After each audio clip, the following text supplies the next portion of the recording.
ধারাপাতের আজকের পাঠ্য হল পশ্চিমবঙ্গ সরকার একাদশের একটি কবিতা শিক্ষার সার্কাস, যার রচয়িতা মালায়ালাম কবি আইয়াপ্পা পানিক্কর। এখানে আমি কবিতাটার গোটা প্রতিটা স্তবকের আলাদা আলাদা করে অর্থ তোমাদের জন্য বোঝানোর চেষ্টা করেছি, যাতে কবিতাটা তোমাদের বুঝতে সুবিধে হয়। মালায়ালাম কবি আইয়াপ্পা পানিক্কর বিরচিত শিক্ষার সার্কাস কবিতাটির বাংলা অনুবাদক উৎপল কুমার বসু। কবি এই কবিতাটির মাধ্যমে আমাদের সমাজের প্রচলিত শিক্ষা ব্যবস্থাকে বিদ্রূপ করেছেন। প্রথম প্যারাগ্রাফ: তুমি যদি প্রথম শ্রেণীতে পাশ করো, আমি দ্বিতীয় শ্রেণীতে যেতে পারি। তুমি যদি দ্বিতীয় শ্রেণীতে পাশ করো, যদি আমি দ্বিতীয় শ্রেণী পাশ করি, বেশ, আমি সোজা তৃতীয় শ্রেণীতে যেতে পারি। তুমি যদি তৃতীয় শ্রেণীও পাশ করো। তুমি বলতে যে কোনো ছাত্রছাত্রীকে বুঝিয়েছেন কবি। আমাদের জীবনে প্রকৃত শিক্ষার মূল্য কি? জ্ঞান অর্জন করা ও মানসিক বিকাশ ঘটানো, নাকি একের পর এক তথাকথিত প্রথাগত পরীক্ষাতে উত্তীর্ণ হওয়া? এখানে কবি তুমি ও আমি বলতে সমগ্র পাঠকবর্গ ও ছাত্র সমাজকে অঙ্গুলি নির্দেশ করেছেন। এখানে ছাত্রদের লক্ষ্য হলো পাশ করে অন্য শ্রেণীতে উত্তীর্ণ হওয়া। এখানে তোমার বা আমার জ্ঞানের জায়গাটাই শূন্য রয়ে যায়, অর্থাৎ 1 থেকে 2, 2 থেকে 3, 4 এইভাবে বিভিন্ন শ্রেণী উত্তরণের মাধ্যমে সিঁড়ি চড়ার মতো উঠে গিয়ে কেবল প্রথাগত ডিগ্রি লাভ করাটাই বর্তমান শিক্ষা ব্যবস্থার প্রধান লক্ষ্য। জ্ঞানার্জনের বিষয়টা এখানে তেমন গুরুত্বপূর্ণ নয়। এটা বোঝাতে কবি প্রথম, দ্বিতীয়, তৃতীয় এই সংখ্যা তত্ত্বকে উপস্থাপন করেছেন। প্রথম স্তবকের শেষ চরণে কবি একটি জিজ্ঞাসা চিহ্ন ব্যবহারের দ্বারা জ্ঞানের অনিশ্চয়তাকে বোঝাতে চেয়েছেন।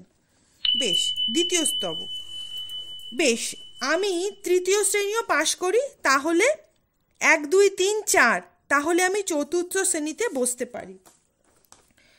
বেশ অর্থাৎ স্বভাবত তৃতীয় শ্রেণী পাশের পর চতুর্থ, পঞ্চম এইভাবে শ্রেণী উত্তরণ চলতেই থাকে। এখানে কবি 1, 2, 3, 4 প্রভৃতি সংখ্যায়িত শ্রেণীগুলির উল্লেখ করেছেন। এগুলি হলো বিভিন্ন শ্রেণীর সংখ্যা, যেখান থেকে আমরা অর্থাৎ ছাত্ররা কোনোভাবে উত্তরণ করতে পারলে ডিগ্রি লাভ করতে পারবো। এই শ্রেণী সংখ্যার নিরন্তর উত্তরণ ঘটতেই থাকে, কিন্তু আমরা অর্থাৎ বর্তমান শিক্ষা ব্যবস্থার অন্তর্ভুক্ত ছাত্ররা এটা কখনোই ভাবি না যে আমরা এই শ্রেণী উত্তরণের মাধ্যমে ঠিক কি কি শিখলাম। পরীক্ষায় ভালো নম্বর পেয়ে অন্য শ্রেণীতে উত্তরণ ও ডিগ্রি লাভ, এটাই প্রধান লক্ষ্যবস্তু। এটা বর্তমান শিক্ষা ব্যবস্থার প্রধান ত্রুটি। কিন্তু সব জেনেও আমরা তোতা পাখির মতো শুধুই বই পড়ে কোনো মতে মুখস্থ বিদ্যার মাধ্যমে শ্রেণী উত্তরণের চেষ্টায় নিরন্তর ছুটতে থাকি। এবার তৃতীয় স্তবক: তুমি যদি এই সবগুলো শ্রেণী পাশ করো, যদি সব শ্রেণী শেষ হয়ে যায়, আমি তবু পরের শ্রেণীতে যাব। কবি তৃতীয় স্তবকে এটা বুঝিয়েছেন যে যখন সংখ্যায়িত শ্রেণীগুলির উত্তরণ শেষ হয়ে যাবে, তখন আমরা অর্থাৎ বর্তমান ছাত্র সমাজ পরবর্তী স্তরের উচ্চশিক্ষায় রত হবে এবং অন্তঃসারশূন্য শিক্ষাকে নির্ভর করে। এখানে কবি তবু বলতে সংখ্যায়িত শিক্ষার পরবর্তী উচ্চশিক্ষার স্তরকেই বুঝিয়েছেন। এই উচ্চশিক্ষার স্তরে পৌঁছে গিয়েও কি আমরা অর্থাৎ ছাত্ররা কি সেই জ্ঞান অর্জন করতে সক্ষম হই? এটাই কবির বর্তমান শিক্ষা ব্যবস্থার প্রতি প্রশ্ন। যেন তেন প্রকারে উচ্চশিক্ষার মাধ্যমে ডিগ্রি পেয়ে জীবনের সাফল্য অর্জনই কি আমাদের শিক্ষার লক্ষ্য নয়? শেষ স্তবক: সব শিক্ষা একটি সার্কাস, যার সাহায্যে আমরা পরের শ্রেণীতে উত্তীর্ণ হই। জ্ঞান কোথায় গেল? সে যেখানে গেছে সেটা ধোঁকা। কবিতার শেষ পংক্তিতে কবি বলেছেন যে সব শিক্ষাই সার্কাস সদৃশ। তাই প্রথম শ্রেণী থেকে পরপর শ্রেণী উত্তরণ, যার কোনো অন্ত নেই, তার প্রতি দৃষ্টি আকর্ষণ করেছেন কবি। কবি এখানে সার্কাসের ট্রাপিজের বা দড়ির সিঁড়ির খেলার কথাই বলেছেন, যেখানে খেলোয়াড়রা দড়ির সিঁড়ির একটি একটি করে ধাপ ওঠে এবং লাফিয়ে একটা সিঁড়ি থেকে অন্যদিকে দাঁড়িয়ে থাকা খেলোয়াড়ের কাছে লাফিয়ে আসে। এটা ভয়ানক ও বিপজ্জনক খেলা, কিন্তু দর্শকরা এই খেলা দেখতে খুব ভালোবাসে।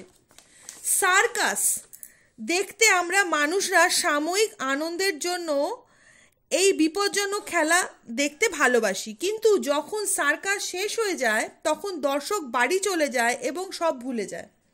বিনোদনের সাহিত্য খুবই সাময়িক। অনুরূপে বর্তমান শিক্ষা ব্যবস্থায় পাশ করার আনন্দ সার্কাসের মনোরঞ্জনের মতোই খুবই ক্ষণস্থায়ী।